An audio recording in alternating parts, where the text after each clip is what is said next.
prepared for the patient of the Mumbai who is suffering with the cervical spondylosis from the last 7 years, and there is severe neck pain and also pain during swallowing, and also unable to walk and talk properly. Also, there is tenderness, frozen shoulder, and patient is suffering with the uncontrolled diabetes from the last 10 years, and obesity is also there.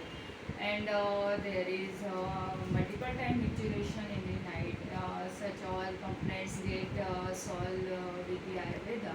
And we don't use any type of the hormonal tablets or the diabetic chemical medicines, because it gives you relief only for the 12 to 24 hours. But you have to cure permanently, because your life is up to the 80 or 100 years, and Ayurveda don't give you any type of the side effect. To cure patient, daily herbal medicines once or twice or thrice a day given with the cow milk, and patient get cured day by day.